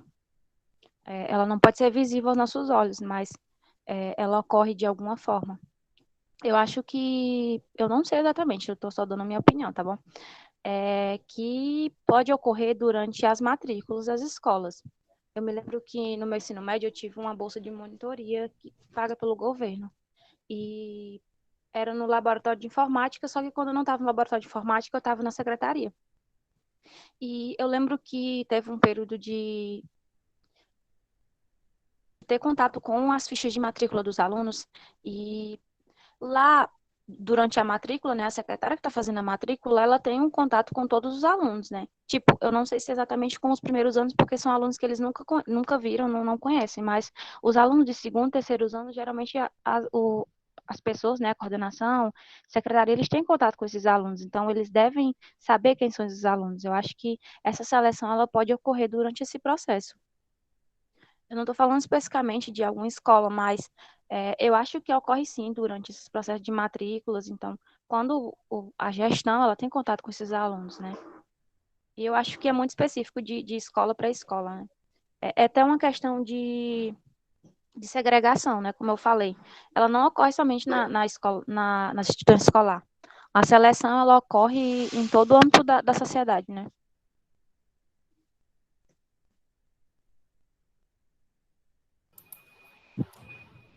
Eu também tive, na minha experiência de ensino médio, uma experiência parecida, né, dessa separação. E no meu entendimento, né, eu não tenho nenhuma leitura específica sobre isso, essa coisa da separação é como se você fosse juntar um grupo específico de pessoas que já estão, de certa forma, avançadas, né, e aí se coloca numa sala e aí os professores vão lidar como se fosse com os melhores, né, da escola, e você junta o outro grupo daqueles que não estão acompanhando, ou que bagunçam, ou coisa do tipo, e você coloca em outra sala todos juntos. Na minha experiência, eu ficava tipo assim, velho, por quê que eles ficam lá e a gente fica aqui, por que não fica todo mundo junto? E é isso. Sobre o que Eu a Débora lembro estava falando. bastante, Pode continuar. sim, eu lembro bastante que aqui em Limoeiro existiam duas escolas específicas que elas, para selecionar os alunos, escola pública, ela tinha que averiguar o boletim do aluno e também ver de onde é que ele vinha, onde é que ele morava. Porque tinha uma escola especificamente do ensino fundamental que ela não aceitava aluno da periferia de Limoeiro. Era só aluno que ficava próximo daquela região ali do centro, que ficava próximo da escola. Já a outra, para transferir para a escola, do nono ao primeiro ano, de primeiro ano, os alunos, eles tinham que averiguar o boletim desse aluno. E geralmente, só quem passava era geralmente quem vinha da escola particular, que não conseguia pagar o mensalidade da escola particular, e vinha para a pública e ia para lá, ou algum aluno que já estudava nessa escola que averiguava a nota do aluno. Então, ele, para selecionar o aluno, tinha que ver a nota, se tinha nota alta, e se ele vinha da periferia ou não. Se ele viesse, ele não dizia logo, não tem vaga na escola. Posso contribuir? Posso contribuir, Mara? Pode. Era só uma... O Saviani tem um termo muito interessante, que é o dualismo perverso da educação brasileira. Existe uma educação para o pobre e uma educação para o rico. O problema é que no sistema público nós não só estamos reproduzindo um dualismo dentro das escolas, uma vez que tem, por exemplo, escolas de ensino, vocês que são de municípios que têm sabem disso, né? Os municípios que têm escolas profissionalizantes de tempo integral, é uma luta, é uma briga, né? Tem até confusão na matrícula, porque todo mundo quer colocar os filhos na escola. Enquanto as outras escolas regulares, tradicionais, são desmerecidas, né? São tidas por piores ou, de alguma forma, desqualificadas. Então, o próprio Estado cria novamente esse dualismo perverso, que já existe no sentido de que há uma escola de um nível, que é a escola particular, e uma escola de um outro nível, que é a escola pública. Ou seja, uma escola para as classes média alta e uma escola para o proletariado, para os filhos da pobreza. Então, na realidade, isso que a escola faz, eu posso dizer, assim, de certa forma, tranquilo, porque eu trabalhei em escolas particulares que também praticavam esse tipo de atitude. Eu trabalhei em turmas especiais no Colégio Farias Brito, e para mim foi uma experiência horrível, né? Eu digo isso tranquilamente, sempre disse lá, e digo nas minhas salas, em todas, É uma experiência horrível, porque os alunos eram uma competitividade, você, porque todos eles buscavam os primeiros lugares para aparecer os nomes nos outdoors e sabe, nas premiações e tal. Você não conseguia desenvolver neles um sentido de grupo, um sentido de trabalho coletivo, um sentido de perceber o outro, que era muito o que eu trabalhava com os meus alunos das escolas, tanto na escola pública quanto na escola particular, que eu trabalhei muito tempo. Eu sempre busquei transformar a turma num ambiente, né? Tornar uma turma um espaço de convívio coletivo, agradável e tal. Então, infelizmente, esse processo aí que vocês estão escrevendo a partir da pergunta do Matheus, nada mais é do que a escola reproduzindo, que é o que ela mais sabe fazer, é reproduzir, pouco ela cria, ela reproduz muito, né? Todos esses conjuntos de divisões, de subdivisões, eu chegaria até ao extremo de chamar apartheid social que existe dentro do contexto da sociedade. A sociedade tem esses nichos e separa esses nichos, e a escola, ao invés de quebrar essa lógica e criar uma lógica integrativa, associativa, aproximativa desses indivíduos, ela reproduz simplesmente, causando um dano horrível para esse pessoal, porque eles vão levar isso para frente. Ah, eu sou da melhor turma, eu sou melhor do que você, eu sou melhor do que fulano, eu sou melhor do que esse cara. Então, assim, nesse sentido, a escola faz um desserviço ao fazer isso. O Gustavo... Celeste vai falar antes também, ele ia falar. eu também queria fazer um comentário. Eu queria falar agora antes do Gustavo, porque tem a ver com a fala dele. Posso falar? Ok. Pronto. O Gustavo falou sobre a questão Ok. das escolas técnicas, né? Das profissionalizantes. E eu tenho uma experiência interessante com a escola profissionalizante, porque eu terminei o ensino fundamental com 13 anos, né? E na escola profissionalizante você tem que entrar com 14 anos por conta do estágio, alguma burocracia. E eu não fui, né, aceita na escola profissionalizante por conta disso, porque eu terminei o ensino fundamental com 13 e eu só faria 14 em abril. E, tipo, as aulas letivo começariam antes, então eu teria que ter 14 anos antes de começar as aulas, por conta da documentação. Eu teria que entregar carteira de trabalho, e eu só tiraria com 14, né? E um dia dessas minhas irmãs até disseram assim comigo, foi rejeitada pela EP. E é interessante, né, essa segregação que a escola faz, que o Estado faz, né? Eu estudei na escola regular, o meu desejo era estudar na escola profissionalizante e eu não pude, né? Se a gente fosse pensar essa questão de notas, as minhas notas sempre foram relativamente boas e eu não pude estudar na EP por conta dessa segregação que a escola, que o Estado faz, né? E outra questão também é que essa seletividade, ela não ocorre somente a escola, né? A escola faz seletividade. Ela ocorre também com o professor. O professor, ele faz uma seletividade dentro da sala de aula. Quando o professor ele tem 2 alunos, um aluno que senta na frente, um aluno que senta atrás, então, muitas vezes o professor, ele acaba fazendo essa seletividade, né? Essa diferenciação entre o aluno que presta atenção, o aluno que bagunça. Então, essa seletividade, ela não ocorre somente no âmbito institucional, da estrutura escolar em si, mas dentro das práticas cotidianas do professor e aluno.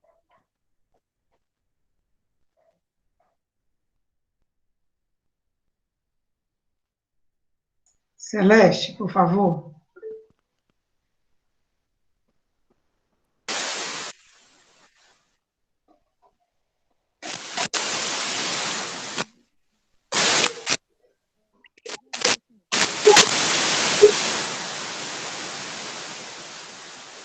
Nós estamos te ouvindo, Celeste. Tá sem som, Celeste. Tá ouvindo? Sim. Agora sim. Pronto. Gente, então, eu estava dizendo, eu agradeço ao professor Olivenor, né, por ter observado, eu já estava quase desistindo de fazer o comentário, eu digo, vou, não vou, vou, não vou. Assim, sobre a fala anterior da Mara, eu compartilho do mesmo sentimento, afinal de contas, eu também queria muito ter entrado na EP, e aí vem toda essa questão do status, da oportunidade que, pelo menos eu visualizava a partir da EP, só que eu também não pude entrar por conta dessa questão da idade. E aí, aqui na minha cidade, a gente só tem uma única opção, que é a única escola estadual que tem, que é a escola do ensino médio. Mas uma coisa que eu pude observar desde o meu ensino fundamental até o ensino médio é que a escola como um todo, ela tem essa perspectiva de segregar, muito embora, tipo, as escolas que eu tenha frequentado, elas não tenham uma estrutura, ela não tem, assim, de certa forma, um aparato estrutural para poder separar alunos por sala. Então, eu não compreendo, quer dizer, eu não vivenciei essa experiência que o Matheus apontou, que a Débora apontou, o Renan. Inclusive, eu queria dizer que foi um bom comentário, até porque eu não sabia dessa perspectiva. Mas, mediante as observações que eu fiz dentro das escolas que eu frequentei, eu observo que existe uma preocupação da escola muito grande com resultados, né? Então, ela vai, como a Mara falou, vai estar sempre, de certa forma, segregando de alguma maneira, embora não tenha essa segregação de forma tão visível, separando os alunos, realmente levando para uma outra sala, mas existe essa segregação, às vezes, dentro da escola, e às vezes até os comentários que de repente, a direção passa nas salas fazendo, os professores, às vezes, fazem, acabam motivando esse cenário de disputa e, muitas vezes, desmotivando os que já eram desmotivados, né, porque dentro pelo menos em todas as turmas que eu estudei, o comentário que eu sempre ouvi era que a gente era a pior turma da sala. Mas todo mundo disse que já ouviu isso, né? Então, eu não sei se isso era uma perspectiva para tentar incentivar aos alunos da minha turma a tentarem estudar um pouco mais, ou se era uma perspectiva realmente de segregação. Mas existe essa perspectiva da escola, ela está muito preocupada com resultados, principalmente no ensino médio, quando a gente está falando sobre... não sei se eu estou enganada, o SPAES, eu acho que a gente ainda faz o SPAES, né? No ensino médio, essa prova é outra, mas... e o Enem, então, tipo, muito essa perspectiva de ranking, de criar tabelas, colocar nos corredores os alunos que foram premiados, tiraram notas altas, e isso acaba motivando o cenário de disputa, mas também desmotivando alguns outros alunos. É mais ou menos isso que eu queria falar. Vou passar a fala para você, Oliver. Maiara, por favor.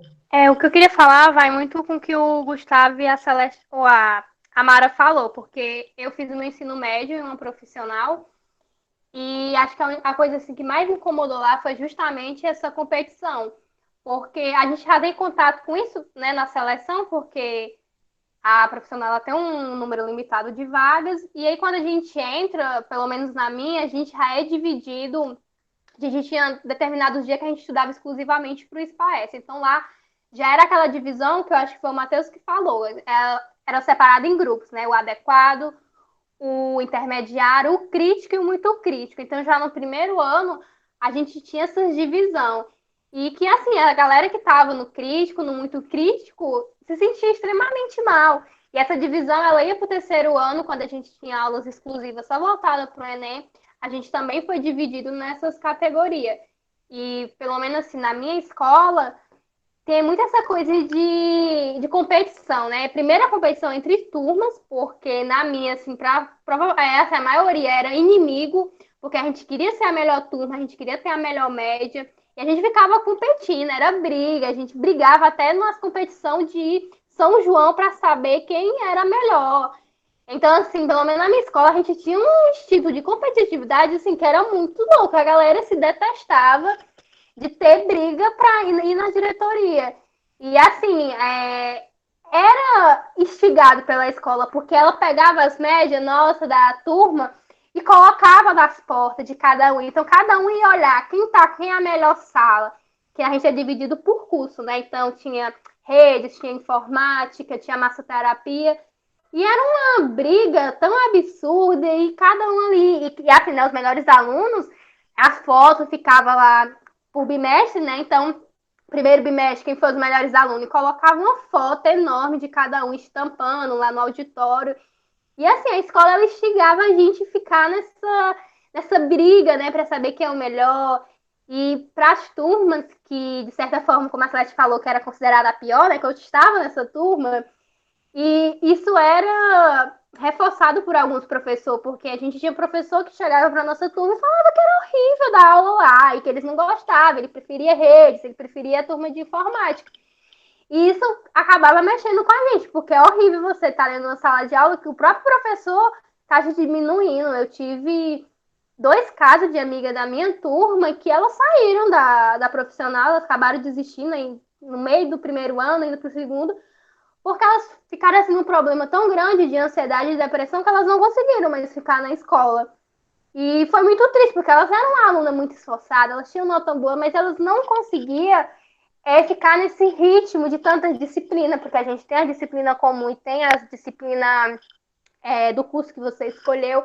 E eu tive 2 amigas que elas ficaram depressivas, elas, né, concluíram em outras escolas, porque elas não conseguiam lidar com essa pressão, com essa cobrança, né? E você, não importa se você tira 10 em história, português, geografia, mas se você é ruim na exato, na matemática, na física, não importa, né? Para você ali, você não é um bom aluno. Isso acontecia muito com a minha turma, porque na área de exata, a minha turma não era boa. E isso, assim, a gente já era visto como a pior turma da sala, da escola, né? Então, isso mexe muito com a cabeça dos alunos daquela turma.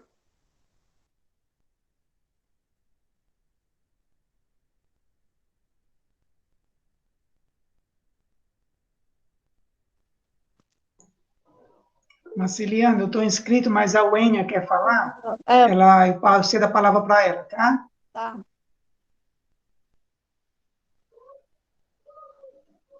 Pois não, Wênia.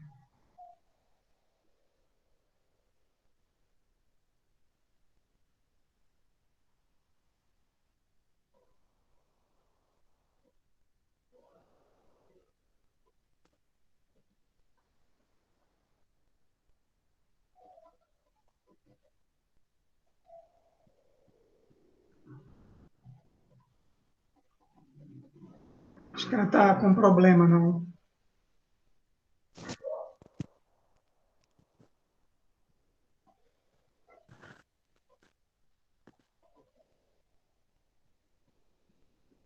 Bom, então eu vou. Estão me escutando? Pois não, Wênia. Continuando. Aí, não sei que parte deu para me escutar eu falando. Bem, eu estudava numa escola do interior da minha cidade e lá tinha muito isso de tipo assim, só passar o conteúdo por passar, sabe? Para concluir o ensino fundamental e por assim em diante. E tinha muito isso de ser alguém, de estudar para ser alguém, para ter melhores condições. Até porque sempre foi o discurso da minha mãe. Ser alguém, estudar para ser alguém. E tinha muito isso também, de os recursos financeiros ser muito pouco na escola e tipo, dividirem a sala, sabe? Geralmente sempre o professor sempre pediu. Não, ele não chegou de fato a pedir exatamente, mas sempre a gente notava que ele sempre queria mais aquelas pessoas, selecionava alunos que para frente da escola, enquanto os outros faziam bagunça. Então, só falando assim, o meu exemplo, trazendo minha experiência para essa questão de separação e de ser alguém, estudar para conseguir recursos melhores, e não dessa outra forma. E também a questão também do meu ensino médio, que era uma escola que eu estudava à noite. Era 3 períodos, a manhã, a tarde e a noite. Então, como eu morava no interior, eu estudava à noite. E a gente percebia a seleção, sabe, daqueles alunos que estudavam à noite para aqueles que estudavam à tarde e de manhã. Sempre a gente via, eles sempre tratavam diferente daquelas pessoas que eram de noite, porque geralmente à noite é quem era do interior, quem trabalhava, então sempre eles meio que desleixavam dos de noite. Então, e só traziam mais, só percebiam mais essas pessoas que estudavam em outros horários. Era isso que eu queria falar.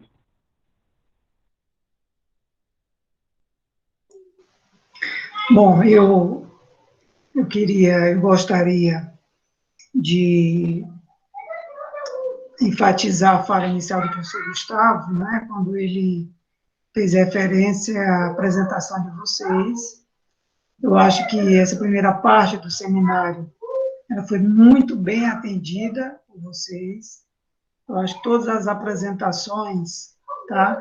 Primeiro, as duas propostas de seminários, né, que vocês conseguiram recortar aí, foram, acho que se ajustaram muito bem, né? Vocês conseguiram fazer um link muito bacana. Espera, Pedrinho, abriu, só um minutinho, tá?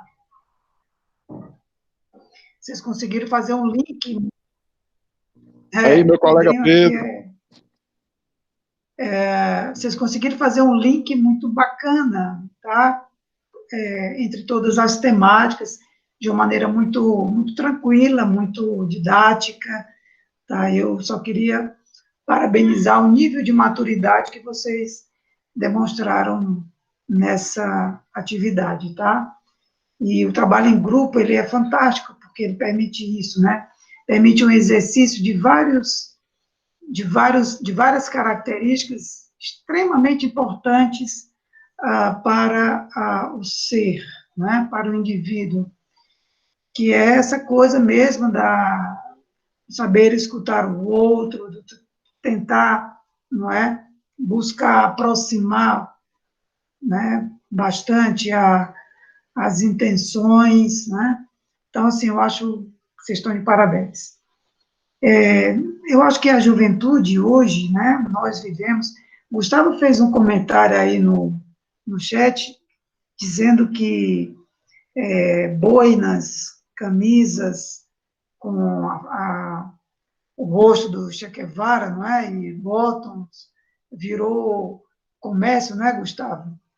Entrou na onda do mercado aí nos anos 80. E eu fiz uso disso, viu, Gustavo? Eu usei camisa do Che Guevara nos anos 80, usei boina e usei também o bottom. Só acredito com a prova fotográfica. Cara, não tenho registro, sabe? Mas vivi isso. Vivi coisa até mais que você possa imaginar. Mas... Quem não viveu naquela época? Isso, nos anos 80 a gente foi muito feliz. Agora não olho para trás com nenhum saudosismo, tá? Nem com desprezo também. Eu vejo como uma parte da trajetória, da minha trajetória de vida. E acho que foi Mara que falou, né, da importância de tomar a trajetória do jovem como ponto de partida, né? Então, assim, pensar a pessoa, né, enxergar o outro a partir da sua trajetória de vida é muito importante. Então, a gente precisa valorizar, agora, esse aspecto. Agora, talvez faltasse a nós, viu, Gustavo, lá atrás, como falta, não obstante, nós temos vivido essa fase da juventude de maneira mais politizada, né? Mais envolvida comunitariamente, politicamente, mas eu acho que nos faltava, naquela época também, e hoje, sobremaneira, falta à juventude, referentes filosóficos, psicológicos, educacionais, entende? Eu acho que falta uma fundamentação, faltava uma fundamentação filosófica para nós. Como falta hoje para a juventude. Por isso que esse seminário é tão importante, entendeu? Por quê? Porque, primeiro, vocês são jovens, né? Até o Renan aí questionou, né, lá no início, não sei a partir da fala de quem, né? E ele ressaltou que ele, sim, era jovem. né? Então, vocês são jovens, tá? Essa é a primeira condição. A segunda, o professor Gustavo observou muito bem, né? Dentro em breve, e de algum modo vocês já fazem isso nos estágios, não é? E nas cadeiras de estágio supervisionado, bem como também nas atividades do PET, as atividades de extensão, sobretudo, vocês estão em sala de aula, vocês trabalham já com a juventude, entende? Então, precisa entender esse espaço, né, da sala de aula como um espaço a ser gerenciado, no melhor sentido da palavra, não é? A ser um espaço no qual vocês vão estar com um grupo, não é, de jovens que têm trajetórias distintas, entendeu? E que aquele espaço circunscrito da sala de aula ou do ambiente escolar, ele se torna muito plural, né? Ele não pode ser a partir das suas fronteiras físicas tão somente, né? Então, acho que o lugar dessa atividade é essa, né? Despertar em vocês, sobretudo, essa ideia de se pensarem como jovem, tá?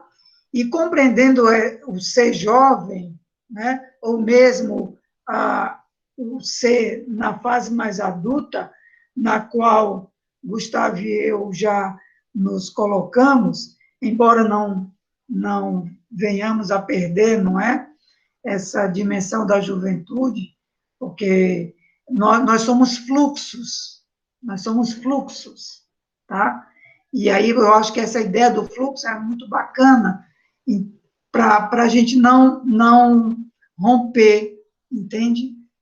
Determinadas fases da nossa vida, sem, no entanto, deixar de ter uma compreensão de que aquilo foi uma coisa vivida por você, mas tentar sentir em que medida aquilo ainda habita em você, né? A dimensão do sentimento é fundamental, né? É fundamental em qualquer fase da vida. Então, Gustavo, eu podemos imaginar, procurar sentir a criança em nós, entendeu? Como é que ela se expressa, o jovem e tal. Então, são exercícios que a gente vai, a vida vai nos fazendo, nos dando a oportunidade de experimentar. Mas o que quero dizer é que vocês precisam, não é? Nós precisamos, seja na fase mais da juventude ou na fase adulta, nos pensarmos como um ser. Mais do que um jovem, o Renan é um ser. Né? E pensar esse ser dentro na perspectiva mais ontológica, entendeu? Mais ontológica do termo. Isso é fundamental. Porque o conceito de identidade que vocês, de algum modo, trabalharam, é um conceito que, para mim, eu acho, muitas das vezes, problemático. Eu acho que Maiara falou muito bem, não é? Da perspectiva plural, né? Das práticas juvenis, não é? Porque, às vezes, o conceito de identidade, ele aprisiona, sabe? Ele homogeneiza. E quando a gente trabalha com a ideia do fluxo, é diferente. Eu tenho umas primas que moram desde muito jovem na Inglaterra, em Londres, e às vezes que elas vieram aqui para Fortaleza e para o interior para visitar o pai dela sertanejo. Era impressionante como o mundo da megalópole, que é Londres, estava presente nelas, mas como o ambiente sertanejo também ainda habitava ela, na personalidade, nas características, entendeu? delas. Então não há um despojamento. Mora em Londres, mas a sertaneja ainda está presente. Então há um fluxo, né? Então, isso é muito importante para a gente conceber. Então, essa ideia do ser, tá? Do ser, nessa perspectiva mais ontológica, ela é fundamental, porque tu não vai enxergar, tu vai procurar enxergar o indivíduo, tá?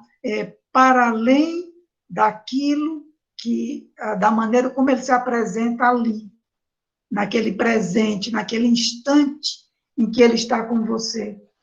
Ele não é só aquilo, ele não é só aquela demanda, entendeu? Ou aquela demanda é resultado, tá? De um percurso, de uma trajetória, entendeu? Que transcende a dimensão das experiências de sociabilidade, das práticas culturais, entendeu? Porque, às vezes, também, nós aprisionamos as pessoas dentro de um recorte sociológico, tão somente, entendeu? Dentro de um recorte dos conceitos de sociabilidade, práticas sociais.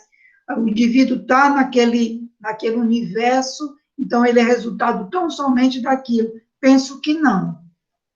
Nessa perspectiva mais ontológica, não. Ele é um ser que ele transcende aquilo ali também. Que ele traz nele, desculpa, ele traz nele vários referentes que talvez ele não consiga falar, perceber, entendeu? Mas, de algum modo, se expressa nele, vive nele, entendeu? Então, o olhar mais atento, né? A perceber o outro com mais acuidade, com esse campo de percepção que transcende aquele contato visual, entendeu? É sumariamente importante. Por isso que eu tenho chamado a atenção de vocês para a necessidade de sentir. Sentir, né? Chegou um pensamento, vamos sentir que pensamento é esse. Parem, observem, né? Chegou em determinado ambiente, percebeu uma coisa, procura estar presente ali, né? Recepcionar aquilo, sentir aquilo, né? E fazer uma leitura, mas a partir do que é mobilizado em vocês naquele momento, entende? Então, falta muito para nós hoje, e aí a família não tem, não é? As instituições que Celeste não falou, das instituições que procuram regular, não é? Controlar, né? Aí, quem foi que falou essa parte das instituições? Eu acho que foi Maiara, não foi, não? Foi ela. Maiara. A parte que você falou antes, quem tinha falado era eu. Exato, você só retomou o que ela tinha dito. Então, essas instituições, como a escola, por exemplo, a filosofia, ela foi apartada, não é? Ela foi apartada, gente, né? Eu acho que, Gustavo me corrija, mas eu acho que lá no iluminismo, para cá, esse pensamento mais da modernidade estabeleceu uma cisão entre ciência e filosofia, entendeu? Entre ciência, filosofia e religião, que eu acho que é um prejuízo muito grande, porque o que precisa, o que nós necessitamos é de aprender a pensar, de aprender a questionar, entendeu? Com uma fundamentação. Não questionar porque virou moda questionar isso, entendeu? Está dentro dessa cultura de massa, o jovem ter esse posicionamento. Não, né? Então, essa atitude mais filosófica, tá? Mais psicológica, que falta um pouco na gente, na juventude, porque a liberdade a ideia de liberdade que muitos têm, né, e acha que a vive nessa liberdade, é uma liberdade que aprisiona. São muito mais prisioneiros de uma falsa ideia de liberdade do que... Porque a liberdade é você estar presente, consciente no que você está fazendo, entendeu? No que você está pensando. Você sabe por que você fez aquela opção. Você tem uma fundamentação filosófica, até psicológica, para dizer assim, bom, eu estou por isso, por isso, por isso. Entende? Eu gosto por isso, por isso, por isso. E não porque todo mundo está indo, eu vou também. Não é? Porque eu preciso fazer parte dessa comunidade. Né? Então, eu acho que hoje me parece que a palavra é mais comunidade do que tribo, né? Não faz muito tempo eram as tribos. Hoje tem muitas comunidades também, não é? E tal. Quer dizer, eu acho que isso a gente precisa discutir, pensar, não é? A gente estava falando há pouco de segregação.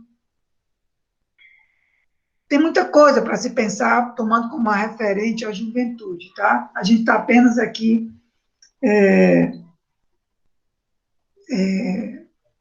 sinalizando, né? A gente, que eu digo todos nós, sinalizando, apontando possibilidades.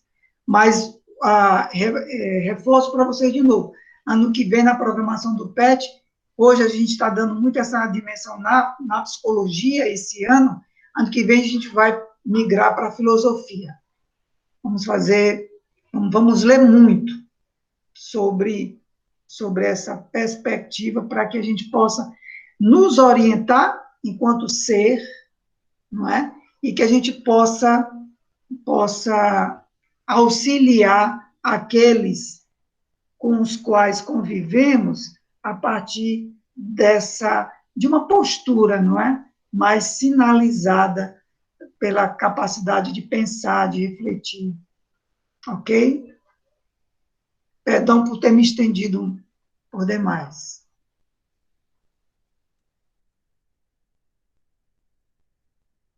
Alguém mais tem alguma consideração?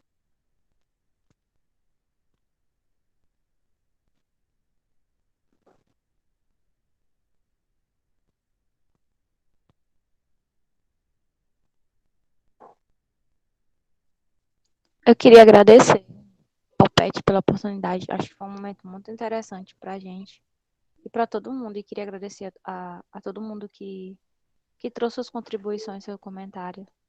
Acho que foi um momento muito interessante para a gente foi pesquisar sobre isso. Acho que foi um momento que eu revivi muito meu ensino médio, né? Os nossos textos falavam muito sobre ensino médio, então veio as lembranças muito interessantes no meu tempo de ensino médio. E foi uma experiência muito bacana. Eu queria agradecer a todo mundo pela presença. É isso.